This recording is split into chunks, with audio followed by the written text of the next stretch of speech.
ധ്യാനിക്കുമ്പോ. Hallelujah. കർത്താവിൽ പ്രിയ സഹോദരി സഹോദരങ്ങളെ, മഹത്വത്തിൻ സാന്നിധ്യം ഈ ശുശ്രൂഷയിലേക്ക് വളരെ സ്നേഹത്തോടെ കടന്നു വന്നിരിക്കുന്ന എല്ലാ സഹോദരി സഹോദരങ്ങൾക്കും നമ്മുടെ കർത്താവായ യേശു ക്രിസ്തുവിൻ്റെ കൃപയും സമാധാനവും ആശംസിക്കുകയാണ്. 116 സങ്കീർത്തനം 1 വചനം.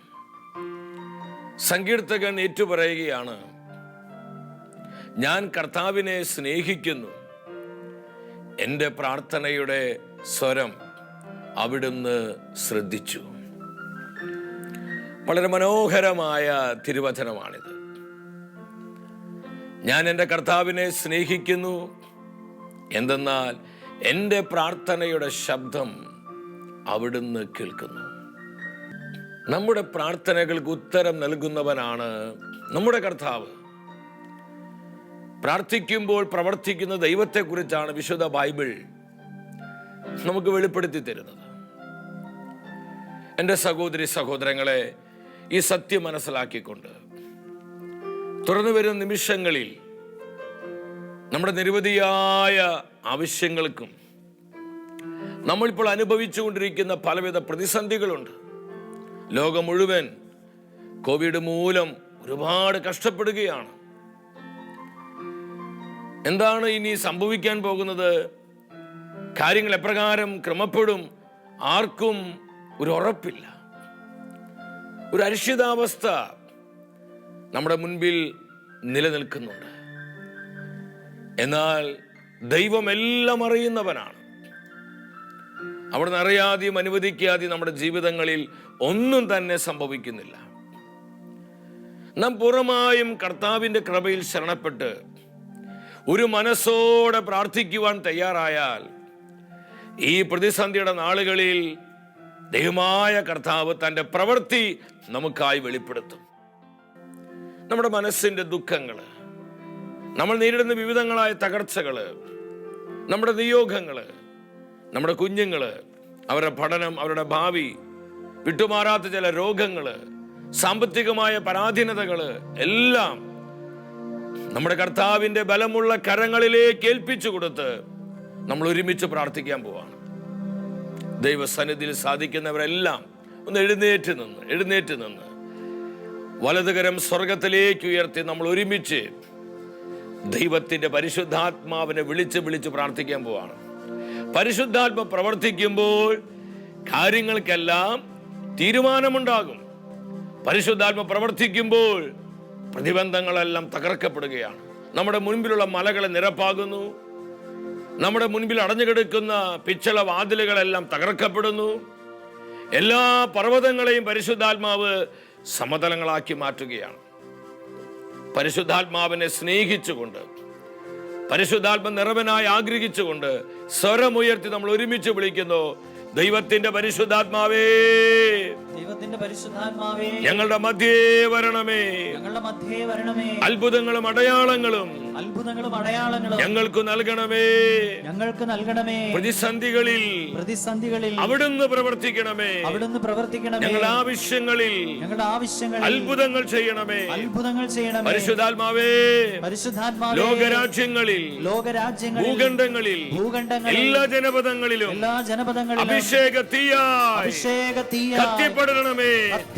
ഞങ്ങൾ നേരിട്ടുകൊണ്ടിരിക്കുന്ന എല്ലാ പ്രതിസന്ധികളെയും പരിശുദ്ധാത്മാവ് ഏറ്റെടുക്കണമേ. അവിടുന്ന് എല്ലാം ക്രമപ്പെടുത്തണമേ. Hallelujah, hallelujah. യേശുവേ നന്ദി. കരമടിച്ച് ആത്മാവിൽ നിറഞ്ഞ എല്ലാം മറന്ന് പാടി പ്രാർത്ഥിക്കുകയാണ്. ഇത് ദൈവകൃപയുടെ സമയമാണ്. അനേകം ആയിരങ്ങളിലേക്ക് ദൈവത്തിന്റെ ആത്മാവ് കൃപയുടെ അഭിഷേകമായി, വചനാഭിഷേകമായി, പ്രാർത്ഥനയുടെയും ദൈവശക്തിയുടെയും ആത്മാവായി വ്യാപരിക്കുകയാണ്. സ്വർഗം നൽകുന്ന ഈ അഭിഷേകം സ്വന്തമാക്കി നമ്മൾ കരമടിച്ച് ചേർന്ന് പാടുന്നു. ഒരു പ്രതിസന്ധി നമ്മൾ ഭയപ്പെടേണ്ട. ഏത് പ്രതിസന്ധിയെയും പരിഹരിക്കാൻ ശക്തനാണ് നമ്മുടെ കർത്താവ്. ആ ബോധ്യത്തോടെ നമുക്ക് ഒരുമിച്ച് പാടാം. Hallelujah, hallelujah. എനിക്കായി കരുതുന്നവൻ, ഭാരങ്ങൾ വഹിക്കുന്നവൻ, നമ്മെ കരുതുന്ന കർത്താവ്, നമ്മെ പരിപാലിക്കുന്ന ദൈവം, എന്നെ കൈവിടാത്തവൻ, യേശുവൻ കൂടെയുണ്ട്. എത്ര പേർക്ക് ഈ ബോധ്യമുണ്ട്?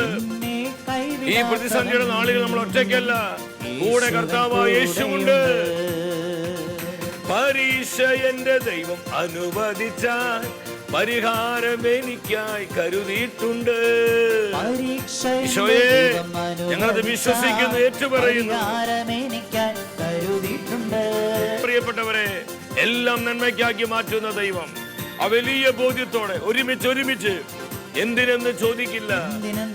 ഈ പ്രതിസന്ധി, കൊറോണ വൈറസ്, ഈ പ്രതികൂലങ്ങൾ എന്തിനാ ചോദിക്കേണ്ട? പ്രിയപ്പെട്ടവരെ, എല്ലാം നന്മയ്ക്കാക്കി മാറ്റുന്ന ദൈവം ആ വലിയ ബോധ്യത്തോടെ ഒരുമിച്ച് എന്തിനെന്ന് ചോദിക്കില്ല ഞാൻ, എന്റെ നന്മയ്ക്കാണെന്ന് അറിയുന്നു ഞാൻ. യേശുവേ, അത്ഭുതങ്ങളുടെ ദൈവമേ, ഞങ്ങൾ വിശ്വസിക്കുന്നു. എന്റെ നന്മയ്ക്കാണെന്ന് അറിയുന്നു ഞാൻ. ഹല്ലേലൂയ. എല്ലാം മറന്ന് ബോധ്യത്തോടെ ഏറ്റുപറഞ്ഞ് ഹൃദയത്തിലേക്ക് അത് ഏറ്റെടുത്ത്, എന്റെ നന്മയ്ക്കാണെന്ന് അറിയുന്നു.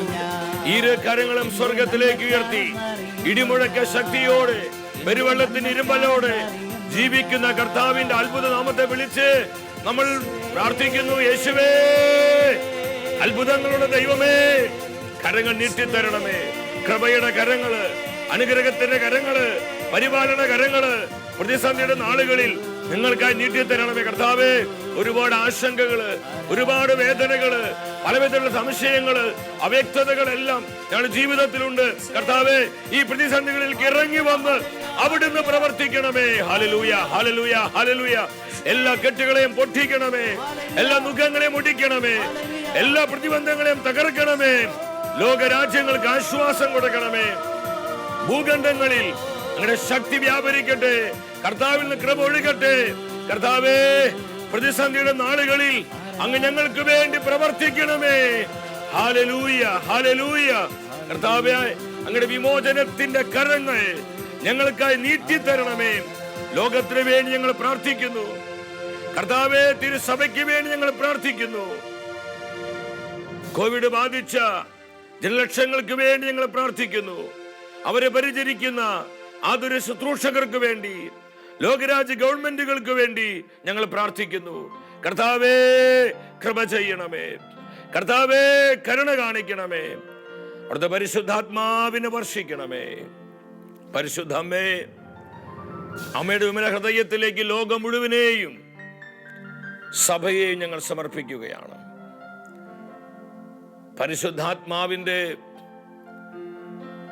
സാന്നിധ്യവും ശക്തിയും ലോകം മുഴുവനിലും വ്യാപരിക്കുവാൻ അമ്മയുടെ അഭിഷേക കരങ്ങൾ ഞങ്ങൾക്കായി നീട്ടിത്തരണമേ. ആമേൻ. ഹല്ലേലൂയ. പ്രിയ ദൈവമക്കളെ, നമ്മെ അനുഗ്രഹിക്കുന്ന കർത്താവിൻ്റെ വചനത്തിൻ്റെ മുൻപിൽ പ്രത്യാശയുള്ളവരാകാം. ഇന്നത്തെ വചന ശുശ്രൂഷയിലൂടെ ദൈവത്തിൻ്റെ ആത്മാവ് നമ്മെ പഠിപ്പിക്കുന്നത് പ്രതിസന്ധികളിൽ നമ്മൾ എന്തു ചെയ്യണം,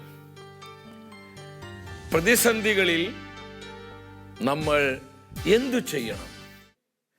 വളരെ പ്രസക്തിയുള്ള ഒരു ചോദ്യമാണത്. പ്രതിസന്ധികളും പല വിധത്തിലുള്ള ഞെരുക്കങ്ങളും കഷ്ടതകളെല്ലാം നമ്മുടെ ജീവിതങ്ങളെ വരിഞ്ഞു മുറുക്കുമ്പോൾ എന്ത് ചെയ്യണമെന്നറിയാതെ നമ്മൾ പലരും അങ്കലാപ്പിലാണ്. എങ്ങോട്ടാണ് പോകേണ്ടത്? മക്കളുടെ പഠനം, അവരുടെ ഭാവി, കുടുംബത്തിൻ്റെ ആവശ്യങ്ങൾ, തൊഴിൽ മേഖലകൾ, ഇതെല്ലാം എങ്ങനെ ഇനി ക്രമപ്പെടും?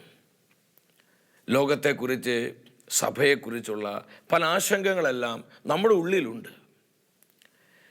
എന്നാൽ ദൈവത്തിൻ്റെ വചനം നമുക്ക് തരുന്ന ചിന്ത എന്താണ്? ഏത് പ്രതിസന്ധിയിലും ദൈവജനം ചെയ്യുവാൻ കർത്താവ് ആഗ്രഹിക്കുന്ന ചില കാര്യങ്ങളുണ്ട്. അതിലൊരു പ്രധാന കാര്യം ദൈവത്തിൻ്റെ അരൂപി ഇന്നത്തെ വചന ശുശ്രൂഷയിലൂടെ നമ്മെ ബോധ്യപ്പെടുത്തുകയാണ്. മിക്ക പ്രവചനം 7-ാം അധ്യായം 7-ാമത്തെ തിരുവചനം. എന്നാൽ ഞാൻ കർത്താവിങ്കിലേക്ക് കണ്ണുയർത്തും, എൻ്റെ രക്ഷകനായ ദൈവത്തിനു വേണ്ടി ഞാൻ കാത്തിരിക്കും. എൻ്റെ ദൈവം എൻ്റെ പ്രാർത്ഥന കേൾക്കും. ഈ തിരുവചനത്തിലൂടെ കർത്താവിൻ്റെ ആത്മാവ് നമുക്ക് തരുന്ന ആലോചന എന്താണ്? 3 കാര്യങ്ങളാണ് ഈ വചനത്തിലൂടെ പരിശുദ്ധാത്മാവ് നമുക്ക് നൽകുന്നത്. ഒന്നാമതായി പ്രവാചകൻ പറയുകയാണ്, ഞാൻ കർത്താവിങ്കിലേക്ക് കണ്ണുകൾ ഉയർത്തും. പ്രതിസന്ധിയുടെ നാളുകളിൽ ദൈവത്തിന് ജനം ചെയ്യേണ്ടത് ഇതാണ്. നമ്മൾ മറ്റു പല ഇടങ്ങളിലേക്ക് നോക്കി അസ്വസ്ഥരാവുകയോ നിരാശപ്പെടുകയോ കൂടുതൽ ഭാരപ്പെടുകയല്ല ചെയ്യേണ്ടത്. സർവശക്തനായ സർവാധിപനായ കർത്താവിൻ്റെ തിരുമുഖത്തേക്ക് നമ്മുടെ കണ്ണുകൾ ഉയർത്തുവാൻ നമുക്ക് കഴിയണം. അവിടെയാണ് നമുക്ക് ശാശ്വതമായ പരിഹാരമുള്ളത്. ഏത് പ്രതിസന്ധിയാവട്ടെ, കർത്താവിന് പരിഹരിക്കാൻ കഴിയാത്ത എന്തെങ്കിലും പ്രശ്നങ്ങളുണ്ടോ? ഉണ്ടോ എൻ്റെ സഹോദരി സഹോദരങ്ങളെ? അവിടുന്ന് സർവശക്തനും സർവാധിപനുമായ ദൈവമാണെന്നുള്ള ആഴമേറിയ ബോധ്യം നമ്മുടെ ഹൃദയത്തിൽ ഉണ്ടാകണം. രണ്ടാമത് പ്രവാചകൻ പറയുകയാണ്, എൻ്റെ ദൈവത്തിനു വേണ്ടി ഞാൻ കാത്തിരിക്കും. കർത്താവിനൊരു സമയമുണ്ട് പ്രവർത്തിക്കാൻ. ദൈവത്തിൻ്റെ സമയത്തിൽ ദൈവം പ്രവർത്തിക്കുക തന്നെ ചെയ്യും. ആ പ്രവൃത്തിയെ തടയാൻ ഒരു തിന്മയ്ക്കും ഒരു വ്യക്തിക്കും സാധ്യമല്ല. അപ്പോൾ ദൈവം അറിയാതെയല്ല ലോകത്തിൽ നമ്മൾ ഇന്ന് കാണുന്ന ഈ പ്രതിസന്ധി ഉണ്ടായിരിക്കുന്നത്. ഈ പ്രതിസന്ധിയിലൂടെയും വലിയ നന്മകൾ ചെയ്യുവാൻ കഴിയുന്നവനാണ് ദൈവമായ കർത്താവ്. എൻ്റെ കർത്താവിൻ്റെ പ്രവൃത്തിക്ക് വേണ്ടി, എൻ്റെ കർത്താവിൻ്റെ സമയത്തിനു വേണ്ടി ഞാൻ കാത്തിരിക്കും. മൂന്നാമത് പ്രവാചകൻ പ്രത്യാശയോടെ പറയുകയാണ്, അവിടുന്ന് എൻ്റെ പ്രാർത്ഥന കേൾക്കും. ഹൃദയം പൊട്ടി നമ്മൾ ഒരുമിച്ച് പ്രാർത്ഥിച്ചാൽ നമ്മുടെ പ്രാർത്ഥനയെ മറികടന്നു പോകാൻ ഒരിക്കലും കർത്താവിനെ സാധിക്കുകയില്ല. വേദപുസ്തകൻ എന്താ നമ്മോട് പറയാനുള്ളത്? ദൈവജനം എവിടെയെല്ലാം ഹൃദയം നുറുങ്ങി അനുതാപ ഹൃദയത്തോടെ ചങ്ക് പൊട്ടി കർത്താവിലേക്ക് കണ്ണുയർത്തി നിലവിളിച്ചിട്ടുണ്ട്, അവിടെയെല്ലാം ദൈവം ഇറങ്ങി വന്ന് തൻ്റെ ജനത്തിനു വേണ്ടി പ്രവർത്തിച്ച് എത്രയോ അത്ഭുത പ്രവർത്തികളെ കുറിച്ച് വേദപുസ്തകം തന്നെ നമുക്ക് സാക്ഷ്യം നൽകുന്നു.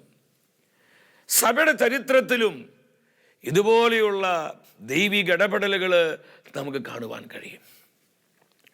പ്രതിസന്ധികളിൽ നമ്മൾ ചെയ്യേണ്ടത് കർത്താവിൻ്റെ പദ്ധതികളോട് ചേർന്ന് ഒരു മനസ്സോടെ നമ്മൾ പ്രാർത്ഥിക്കുക എന്നുള്ളതാണ്. മറ്റു പല കാര്യങ്ങളിലും നമ്മൾ വ്യാപൃതരായി സമയം കളയരുത്. എന്താണ് ഈ പ്രതിസന്ധിക്ക് കാരണം? എന്തുകൊണ്ടാണ് കോവിഡ് ലോകത്തിലുണ്ടായത് എന്നൊക്കെ ചകഞ്ഞ് അത് റിസർച്ച് നടത്തി അതിന് കാരണങ്ങൾ അന്വേഷിച്ച് ഇങ്ങനെ പോയി സമയം കളഞ്ഞ് അതൊരിക്കലും ദൈവികമായൊരു കാര്യമല്ല. അത് കർത്താവിൻ്റെ പദ്ധതിയിലുള്ള കാര്യം. അത് കർത്താവിന് വിട്ടുകൊടുക്കുക. നമ്മളെന്താ ചെയ്യേണ്ടത്? കർത്താവിൻ്റെ കൃപയിൽ ശരണപ്പെട്ടുകൊണ്ട് കർത്താവിൻ്റെ പദ്ധതികളെ തിരിച്ചറിഞ്ഞ് നമ്മൾ ലോകത്തിനു വേണ്ടി സഭയ്ക്ക് വേണ്ടി പ്രാർത്ഥിക്കാൻ തുടങ്ങുമ്പോൾ കർത്താവ് ചെയ്യേണ്ടത് ചെയ്യുമെന്ന് വ്യക്തമായി വേദപുസ്തകം സാക്ഷ്യപ്പെടുത്തുന്നുണ്ട്.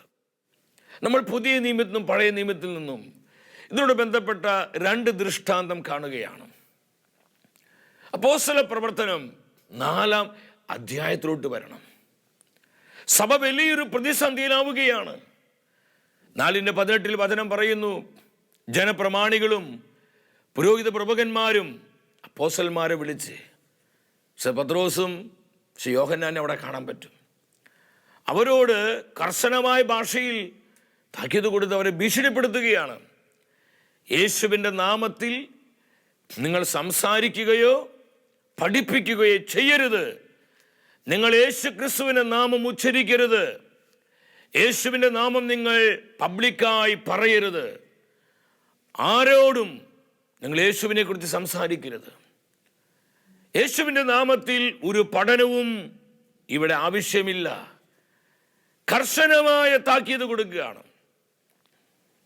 21-ാം വചനത്തിൽ വീണ്ടും കാണാൻ പറ്റും, അവരെ കൂടുതൽ ഭീഷണിപ്പെടുത്തി തിരിച്ചയക്കുകയാണ്. സഭ വലിയൊരു പ്രതിസന്ധിയിലായി. യേശുവിൻ്റെ നാമം പറയാൻ പറ്റാത്തൊരവസ്ഥ, യേശുവിൻ്റെ നാമത്തിൽ പഠിപ്പിക്കാൻ കഴിയാത്തൊരവസ്ഥ. കർത്താവായ യേശുവിനെ മാറ്റിക്കഴിഞ്ഞാൽ പിന്നെ സഭയുണ്ടോ? സഭയുടെ അടിസ്ഥാനം, സഭയുടെ മൂലക്കല്ല് കർത്താവായ യേശു ക്രിസ്തുവാണ്. സഭ വലിയ ദുഃഖത്തിലായി. എന്നാൽ മോചിതരായ അപ്പോസ്തലന്മാരെ സ്വസമൂഹത്തിലേക്ക് വന്ന്, അപ്പോസ്തല പ്രവർത്തനം 4-ാം അധ്യായം 22-ഉം 23-ഉം വചനങ്ങൾ നിങ്ങൾ ശ്രദ്ധിക്കണം. ജനപ്രമാണികളും പുരോഹിത പ്രമുഖന്മാരും തങ്ങളോട് പറഞ്ഞ കാര്യങ്ങൾ, തങ്ങൾക്ക് നൽകിയ ഭീഷണികൾ ജനത്തെ അറിയിക്കുകയാണ്. ദൈവജനം ഇത് കേട്ട് കഴിഞ്ഞപ്പോൾ അവരെന്താ ചെയ്തത്? ഇതാണ് ഈ നാളുകൾ നമ്മൾ ചെയ്യേണ്ടത്. കാലത്തിൻ്റെ പ്രത്യേകത മനസ്സിലാക്കിക്കൊണ്ട് കർത്താവിൻ്റെ കൃപയോട് പറ്റിച്ചേർന്ന് നമുക്കൊരുമിച്ച് പ്രാർത്ഥിക്കാൻ കഴിഞ്ഞാൽ ഈ പ്രതിസന്ധിയുടെ നാളുകളിൽ സ്വർഗം വലിയ പ്രവൃത്തികൾ വെളിപ്പെടുത്തുമെന്ന് നമ്മൾ ആരും മറന്നു പോകണ്ട. ജനം ചെയ്തത്, അവർ അത്യുച്ചത്തിൽ കർത്താവിൻ്റെ നാമം വിളിച്ച് ചങ്ക് പൊട്ടി നിലവിളിച്ച് പ്രാർത്ഥിക്കുകയാണ്. എൻ്റെ സഹോദരി സഹോദരങ്ങളെ, പ്രതിസന്ധികളിൽ നമ്മളും ഇത് തന്നെയാണ് ചെയ്യേണ്ടത്. സഭയ്ക്ക് വേണ്ടി പ്രാർത്ഥിക്കണം. ജനപങ്കാളിത്തത്തോടു കൂടിയുള്ള വിശുദ്ധ നമ്മൾ പങ്കെടുത്തിട്ട് മാസങ്ങളായി. കുമ്പസാരം എന്ന കുദാശ നമുക്ക് സ്വീകരിക്കാൻ പറ്റുന്നില്ല. സഭയുടെ പല ശുശ്രൂഷകളിലും നമുക്ക് പങ്കുകൊള്ളാൻ പറ്റുന്നില്ല. ഇതിൻ്റെ വേദനയും നൊമ്പരങ്ങളൊക്കെ നമുക്ക് എല്ലാവർക്കും ഉണ്ട്. നമ്മൾ സഭയ്ക്ക് വേണ്ടി പ്രാർത്ഥിക്കണം. കർത്താവേ, ഞങ്ങൾ നേരിടുന്ന ഈ പ്രതിസന്ധികളിൽ അവിടുന്ന് പ്രവർത്തിക്കണമേ, അവിടെ ഞങ്ങൾക്ക് ഉത്തരം തരണമേ, അവിടെ ഞങ്ങൾക്ക് വേണ്ട വാതിലുകൾ തുറന്നു തരണമേ. നമ്മളൊരു മനസ്സോടെ നിലവിളിച്ച് പ്രാർത്ഥിച്ചാൽ ഈ പ്രതിസന്ധിക്ക് കർത്താവ് ഉത്തരം തരിക തന്നെ ചെയ്യും. ഇവിടെ എന്താ സംഭവിച്ചത്? അപ്പോസ്തല പ്രവർത്തനം 4:29 അവർ ഒരുമിച്ച് പറഞ്ഞു, കർത്താവേ, അവരുടെ ഭീഷണികളെ ശ്രദ്ധിക്കണമേ. അപ്പൊ അതിനെല്ലാവരും ശ്രദ്ധിച്ചേ, ഭീഷണികളെ ശ്രദ്ധിക്കണമേ. യേശുനാമത്തിൽ സംസാരിക്കുകയോ പഠിപ്പിക്കുകയോ ചെയ്യരുതെന്ന് ഒരു ഭീഷണിപ്പെടുത്തിയിരിക്കുക. ഭീഷണികളെ ശ്രദ്ധിക്കണമേ. വീണ്ടും 30-31 വചനങ്ങൾ. അവിടുത്തെ പരിശുദ്ധാസനായ യേശുവിൻ്റെ നാമത്തിൽ അത്ഭുതങ്ങളും അടയാളങ്ങളും സംഭവിക്കുവാൻ, രോഗശാന്തികൾ വെളിപ്പെടുവാൻ അവിടുന്ന് ഈ ദാസരോട് കൃപ ചെയ്യണമേ. പ്രാർത്ഥന കഴിഞ്ഞപ്പോൾ 3 കാര്യങ്ങൾ സംഭവിക്കുക. 31-ാമത്തെ വചനം സാക്ഷ്യപ്പെടുത്തുകയാണ്. അവർ സമ്മേളിച്ചിരുന്ന സ്ഥലം കുലുങ്ങി. അവർ സ്ഥലം കുലുങ്ങാനല്ല പ്രാർത്ഥിച്ചത്, പക്ഷെ സ്ഥലം കുലുങ്ങുകയാണ്. എന്താണ് ഇതിനർത്ഥം? കർത്താവ് അവരെ ബോധ്യപ്പെടുത്തുകയാണ്, ഞാനാണ് ലോകത്തെ നിയന്ത്രിക്കുന്നത്.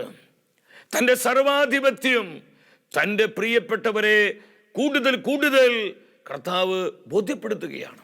എല്ലാം എൻ്റെ കരങ്ങളിലാണ്, എൻ്റെ കരങ്ങളിൽ എല്ലാം സുരക്ഷിതമാണ്. നിങ്ങളൊന്നിനെക്കുറിച്ചും ഭയപ്പെടേണ്ട.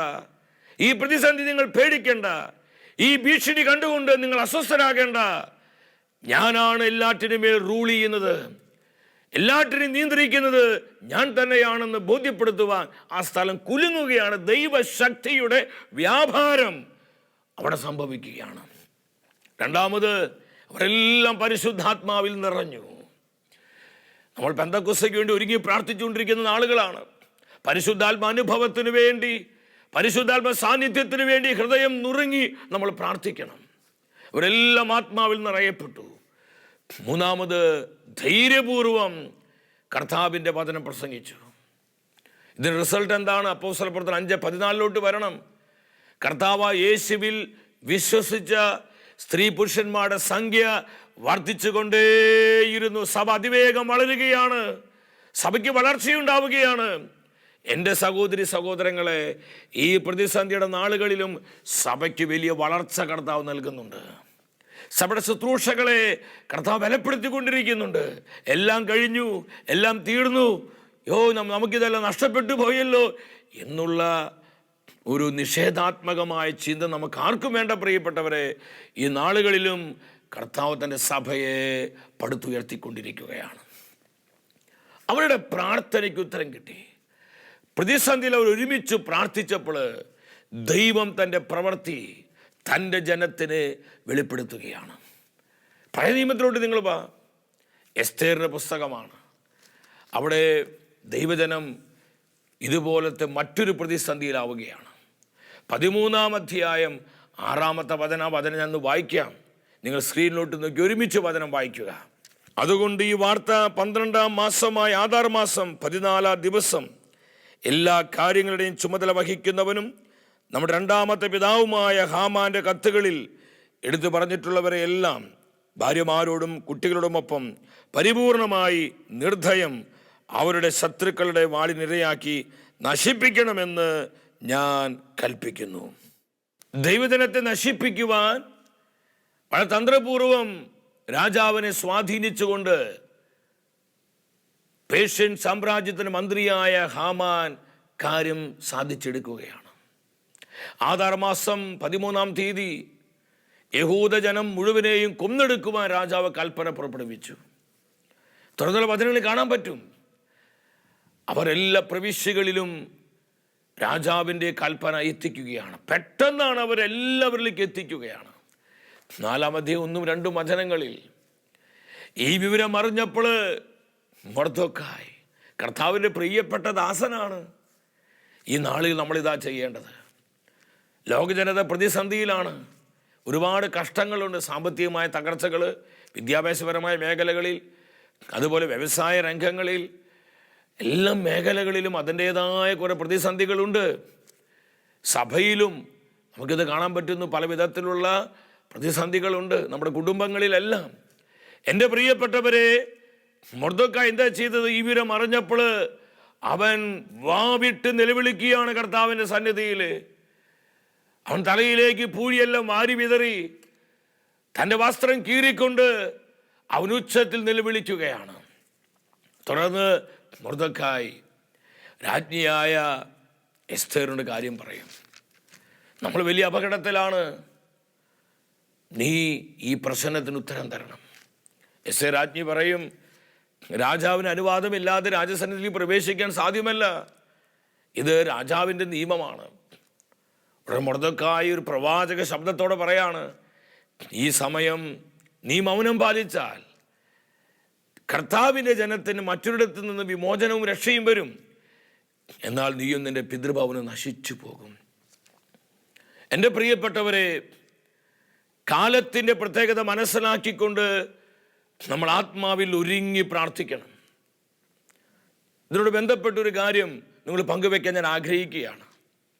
ഫാത്തിമ പ്രതിഷ്ഠീകരണത്തിന് സ്വർഗം തെരഞ്ഞെടുത്ത ആ 3 കുഞ്ഞുങ്ങളിൽ പ്രധാനിയായിരുന്നു ലൂസി. ലൂസി പിന്നീട് സിസ്റ്ററായി. 1917 മെയ് മാസം 13-ാം തീയതി ഫാത്തിമ പ്രതിഷ്ഠീകരണത്തിൻ്റെ 103-ാമത്തെ വാർഷികമാണ്. സിസ്റ്റർ ലൂസിയെ പരിശുദ്ധ അമ്മ അറിയിക്കുകയാണ്. പരിശുദ്ധ മറിയത്തിലൂടെ സ്വർഗം നൽകിയ ആ ദൂത് എന്താണ്? നമുക്ക് ശ്രദ്ധിക്കാം. ദൈവം അവസാനമായി ലോകത്തിന് 2 പൃഥ്വിഭായങ്ങൾ നൽകിയിരിക്കുന്നു. പരിശുദ്ധ ജപമാലയും മറിയത്തിന് വിമല ഹൃദയത്തോടുള്ള ഭക്തിയും. ലോകത്തെ രക്ഷിക്കാനുള്ള 2 മാർഗങ്ങൾ പ്രാർത്ഥനയും പരിത്യാഗവുമാണ്. പരിശുദ്ധ മറിയത്തിലൂടെ സ്വർഗം സിസ്റ്റർ ലൂസിയിലൂടെ നമ്മെ പഠിപ്പിച്ചു. ലോകത്തെ രക്ഷിക്കുവാനുള്ള 2 വഴികൾ, 1 പ്രാർത്ഥനയും 2 പരിത്യാഗവുമാണ്. നമ്മളിത് മറന്നു പോകരുത് പ്രിയപ്പെട്ടവരെ. ഈ നാളുകളിൽ നമ്മൾ ചെയ്യേണ്ടത് തന്നെയാണ്. ലോകത്തിനു വേണ്ടി പ്രാർത്ഥിക്കുക, ലോക ജനതയ്ക്ക് വേണ്ടി പ്രാർത്ഥിക്കുക. ഈ മഹാമാരിയിൽ ദൈവമേ നീ എന്താണ് ചെയ്യാൻ പോകുന്നത്? ആ ദൈവിക പദ്ധതികൾക്കും പ്രവൃത്തികൾക്കുമായി നമ്മൾ പ്രാർത്ഥിക്കുക. കൂടുതൽ പരിത്യാഗം അനുഷ്ഠിക്കുക. അനുതാപത്തിലേക്കും മാനസാന്തരത്തിലേക്കും നമ്മളെല്ലാം കടന്നു വരുവാൻ നമ്മൾ പരിത്യാഗമെടുത്ത് പ്രാർത്ഥിക്കുമ്പോൾ വലിയ കാര്യങ്ങൾ ദൈവമായ കർത്താവ് ചെയ്യും. ഇവിടെ എസ്തേറിന്റെ നേതൃത്വത്തിൽ 3 ദിവസക്കാലം വെള്ളം പോലും കുടിക്കാതെ തീവ്രമായി ഉപവസിച്ച് പ്രാർത്ഥിക്കുകയാണ്. എസ്തേറിന്റെ പുസ്തകം 13:18 പറയുന്നു, എല്ലാ ഇസ്രായേൽക്കാരും ഉച്ചത്തിൽ കരഞ്ഞു ദൈവത്തോട്, കാരണം അവർ മരണം മുൻപിൽ കാണുകയായിരുന്നു. അവർ മരിക്കാൻ പോവാണ്, നശിക്കാൻ പോവാണ്. ഈ പ്രതിസന്ധിയുടെ നാളുകളിൽ അവർ ഉറക്കെ നിലവിളിച്ച് ദൈവത്തോട് പ്രാർത്ഥിച്ചു. ആ പ്രാർത്ഥന പാഴായി പോകാൻ സ്വർഗം അനുവദിച്ചില്ല. പ്രിയപ്പെട്ടവരെ, എന്താ സംഭവിച്ചത്? അത്ഭുതകരമായി എസ്തേറിലൂടെയും മൊർദെഖായിലൂടെയും തൻ്റെ ജനത്തിന് വേണ്ടി ദൈവം പ്രവർത്തിക്കുകയാണ്. പിന്നീട് വചനഭാഗങ്ങളിൽ കാണാൻ പറ്റും, യഹൂദരുടെ മേൽ വിജയം നേടാമെന്ന് അവരുടെ ശത്രുക്കൾ ആഗ്രഹിച്ചിരുന്ന ആ ദിവസം അവരുടെ ശത്രുക്കളെ കീഴടക്കുന്ന ദിനമാക്കി തൻ്റെ ജനത്തിന് വേണ്ടി ആ ദിവസത്തെ കർത്താവ് മാറ്റുകയാണ്. എസ്തേറിന്റെ പുസ്തകം 9-ാം അധ്യായം 1-2 വചനങ്ങൾ വായിക്കുമ്പോൾ നമുക്കറിയാതെ ആവേശം വരും. പ്രിയപ്പെട്ടവരെ, തൻ്റെ ജനത്തിന് വേണ്ടി കർത്താവ് ഇടപെടുന്നത്, തൻ്റെ ജനത്തിന് വേണ്ടി ദൈവം പ്രവർത്തിക്കുന്നത്, താൻ ആശ്രയിക്കുന്നവർക്ക് വേണ്ടി, തൻ്റെ പദ്ധതികൾ തിരിച്ചറിഞ്ഞ് ആരെല്ലാം പ്രാർത്ഥിക്കുന്നു അവർക്ക് വേണ്ടി കർത്താവ് ഇറങ്ങി വന്ന് വീറോടെ പ്രവർത്തിക്കുക. എത്ര അത്ഭുതകരമായ ദൈവിക ഇടപെടലാണ്! ദൈവത്തിൻ്റെ ജനം തങ്ങളുടെ ശത്രുക്കളുടെ മേൽ വിജയം നേടുന്ന ദിനമാക്കി, ആനന്ദത്തിൻ്റെയും ആഘോഷത്തിൻ്റെയും ദിവസമാക്കി കർത്താവ് മാറ്റുകയാണ്. എന്തുകൊണ്ടാണ് ഈ ദൈവപ്രവൃത്തി വെളിപ്പെട്ടത്? ജനം മുഴുവൻ പ്രതിസന്ധിയുടെ ആ സമയത്ത് ദൈവത്തിൻ്റെ പദ്ധതി മനസ്സിലാക്കിക്കൊണ്ട് അവർ ഒരു മനസ്സോടെ ചങ്കുപൊട്ടി പ്രാർത്ഥിച്ചപ്പോൾ കർത്താവ് ഇടപെടുകയാണ്. എൻ്റെ സഹോദരി സഹോദരങ്ങളെ, ദൈവം പ്രവർത്തിക്കണം. നമ്മുടെ കുടുംബങ്ങളിൽ, കൂട്ടായ്മകളിൽ, ലോകം മുഴുവനിലും കർത്താവിൻ്റെ അത്ഭുതകരമായ പ്രവൃത്തി വെളിപ്പെടുവാൻ നമ്മുടെ ലോകരാജ്യ തലവന്മാർക്ക് വേണ്ടി, നമ്മുടെ ഭരണാധികാരികൾക്ക് വേണ്ടി നമ്മൾ പ്രാർത്ഥിക്കണം. ഒരു വളരെ മനോഹരമായ കാര്യങ്ങൾ ക്രമപ്പെടുത്തുകൊണ്ട് ദൈവിക ജ്ഞാനത്താൽ ഇനിയും കാര്യങ്ങളെല്ലാം ഭംഗിയായി മുന്നോട്ട് കൊണ്ടുപോകാൻ നമ്മുടെ ആരോഗ്യ പ്രവർത്തകർക്ക് വേണ്ടി, ഡോക്ടേഴ്സ്, നേഴ്സസ്, അതുപോലെ കോവിഡ് ബാധിച്ച എല്ലാ രോഗികൾക്ക് വേണ്ടി എത്രയും പെട്ടെന്ന് ഒരു പരിഹാരമുണ്ടാകാൻ വേണ്ടി നമ്മൾ ഒരുമിച്ച് ഒറ്റക്കെട്ടായി പ്രാർത്ഥിച്ചു കഴിഞ്ഞാൽ ഈ പ്രതിസന്ധിയിലൂടെ എന്താണ് ദൈവം ചെയ്യാൻ ആഗ്രഹിക്കുന്നത് അത് ദൈവം ചെയ്യും. എന്താണ് ഇതിൻ്റെ കാരണമെന്ന് പറഞ്ഞ് നമ്മൾ പല ആശയക്കുഴപ്പത്തിലേക്കും അവ്യക്തതകളിലേക്കും പോയി പരസ്പരം നമ്മൾ അസ്വസ്ഥരും പ്രകോപിപ്പിക്കുന്നവരുമാകാൻ ഇടയാകരുത്. കർത്താവിൻ്റെ പദ്ധതിയോട് കീഴ്പ്പെട്ടുകൊണ്ട് അവിടുത്തെ മനസ്സറിഞ്ഞ് പ്രാർത്ഥിക്കുന്നവരായി നമുക്ക് മാറാം. ഈ കാലഘട്ടത്തിൽ പ്രാർത്ഥനയുടെയും കൃപയുടെയും ആത്മാവിൽ നിറഞ്ഞ് നമ്മുടെ പ്രാർത്ഥനയിലൂടെ സഭയെ ശക്തിപ്പെടുത്തുവാനും ലോകത്തെ കൂടുതലായി നവീകരിക്കുവാനും നമുക്ക് ഒരുങ്ങാം. വ്യക്തിപരമായ നമ്മുടെ നിയോഗങ്ങളെയും നമ്മുടെ കുടുംബത്തിൻ്റെ സകല ആവശ്യങ്ങളെയും നമ്മെ ഓരോരുത്തരെയും നമ്മുടെ കർത്താവ് സമൃദ്ധമായി അനുഗ്രഹിക്കട്ടെ. അടുത്ത ആഴ്ചയിൽ ദൈവവചനത്തിൽ നമ്മൾ ധ്യാനിക്കുന്നത് പരിശുദ്ധാത്മാവ് പ്രവർത്തിക്കുമ്പോൾ. ഈ ശുശ്രൂഷയിലേക്ക് പ്രാർത്ഥനാപൂർവം വളരെ സന്തോഷത്തോടെ നമുക്ക് ഏവർക്കും കടന്നു വരാം.